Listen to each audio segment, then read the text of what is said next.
correct working end on the maxillary arch. You're going to get your fulcrum, but you're going to put the end of the instrument where the handle is straight down. And you see how this part of the shank comes up and over the tooth? But when you go to the mesial, it hugs the mesial. So that is the correct working end for this quadrant. Okay? When you go with the incorrect end, see how the shank goes over top of the tooth? It goes diagonal. Yeah. And then when you adapt it to the mesial, it flares out. So that would be incorrect. Okay? So on maxillary, you're going to go straight in the distal so that that part of the shank goes up and over the tooth, or kind of like a V. And then it hugs the mesial. Okay? So what works for here is also going to work on the opposite arch on the inside. On the inside. Okay? So when you go to the mandibular, what you're going to do is you're going to have the handle go straight up in the air. You're going to put it into the distal and see how that shank, it looks the same. It comes up and over the occlusal surface. It also is going to hug the mesial. When you do it incorrect, you put this in here. See how now it comes across the tooth? Yeah. When you go to the mesial, it is going to flare out. You're not going to be able to adapt it. Okay? So once you find the correct end for this area, you're also going to be able to come right over here, and you're going to be able to do the same for the lingual. Okay. And it's the same thing for when you're working on surfaces away. Surfaces away. So, okay. And you would scaling too, right? Yes, scaling instruments too. The curved instruments is the exact same way.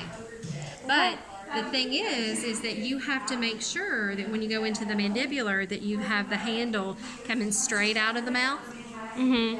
Because if you lay it down, that looks like...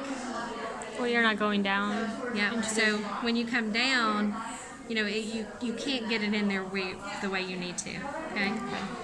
So do you, I know one of the instructors showed us, she kind of did the mesial and the distal right away on each tooth, instead of doing just mesials and then coming back and doing distals. When you do the anterior, you're going to divide the tooth in half just like you would always. In the posterior, what you're going to do is you're going to find your correct working end.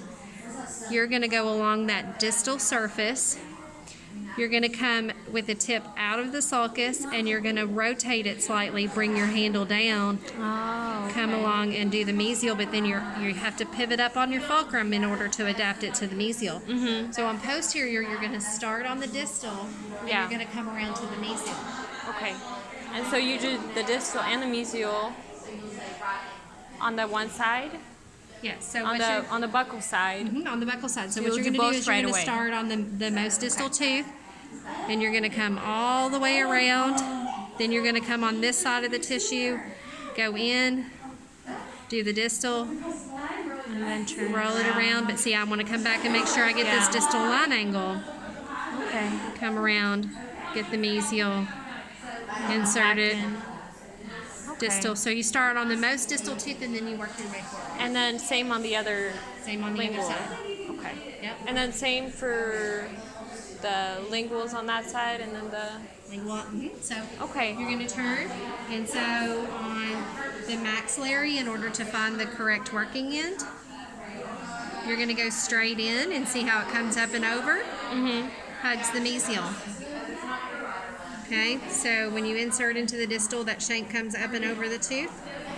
When you have the incorrect end, see how it comes across the tooth? Yeah. And then when you go, it flares out when you come to the mesial. Okay? So now, once you have it for the correct working end for this quadrant, it's going to be the same working end for the opposite buccal. Okay. That's good to remember. I'm going to write that down too. Okay? And that will help me. You won't be as constantly looking for the correct end. The correct so that end. way you're going to do that side, and then you're going to go to the other. right side. Okay. Okay?